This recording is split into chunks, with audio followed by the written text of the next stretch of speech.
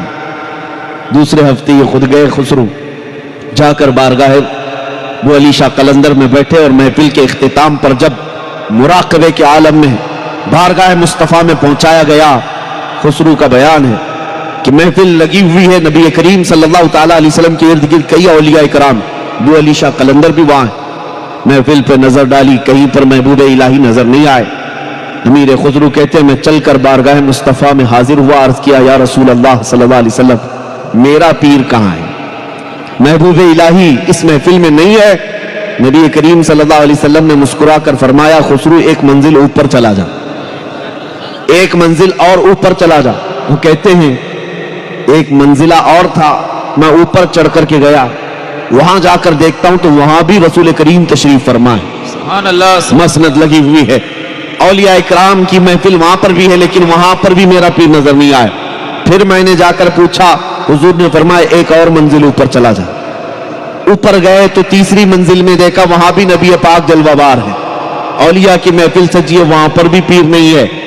تو محبوب الہی کو ڈھونڈتے رہ گئے اور اسی طرح پتہ پوچھتے رہ گئے. ان کو ایک ایک منزل اوپر چڑھایا گیا, یہاں تک کہ 7ویں منزل آ گئی. خسرو کہتے ہیں 7ویں منزل پر جب میں پہنچا تو دیکھا وہاں نبی کریم صلی اللہ تعالیٰ علیہ وسلم کا مسند لگا ہوا ہے, اور آپ کے دائیں ایک بزرگ ہیں, بائیں ایک بزرگ ہیں, اور سامنے ایک بزرگ ہیں. میں بڑھتے ہوئے جب قریب گیا تو دیکھا میرے آقا کے آمنے سامنے بالکل جو بیٹھے ہیں وہ محبوب الہی کی ذات تھی. سبحان اللہ, سبحان اللہ, نظام الدین اولیاء کی ذات تھی. خسرو کی آنکھیں کھل گئی اور رقص کرنے لگ گئے, شب جائے کہ من بودم. سبحان اللہ. پھر پکار کر وہ قصیدہ پڑھتے رہے کہ وہ جگہ کیا تھی جب رات کو میں تھا. سبحان اللہ, کہ میر محفل خدا تھا اور شمع محفل مصطفیٰ کی ذات تھی. سبحان اللہ. اور واپس آئے اپنے مرشد کی بارگاہ میں, عرض کرنے لگے آقا میں مراد کو پا گیا, میں اپنے مرشد کا مقام بھی دیکھ لیا. خسرو کو جب اس طرح سے وجد کرتے ہوئے دیکھا اور اس کے بعد پھر محبوب الہی نے پوچھا خسرو تجھے پتا وہاں 3 بزرگ تھے؟ کہا کہ حضور میں تو ان کی طرف نظر اٹھایا ہی نہیں, جب مرشد نظر آ گیا سبحان اللہ میں نے دیکھا نہیں کون تھے. تو محبوب الہی نے کہا مصطفیٰ کریم صلی اللہ تعالیٰ علیہ وسلم کے دائیں جانب غوث اعظم عبد القادر جیلانی تھے, اور بائیں جانب معین الدین اجمیری غریب نواز. سبحان اللہ. میرے عزیز یہ حکایت میں نے صرف اس لیے بیان کی, اس کا تعلق تصوف کی کتابوں سے ہے. میں اس لیے بیان کر رہا ہوں اس روئے زمین پر چاہے غوثیت کے مقام پر پہنچا ہو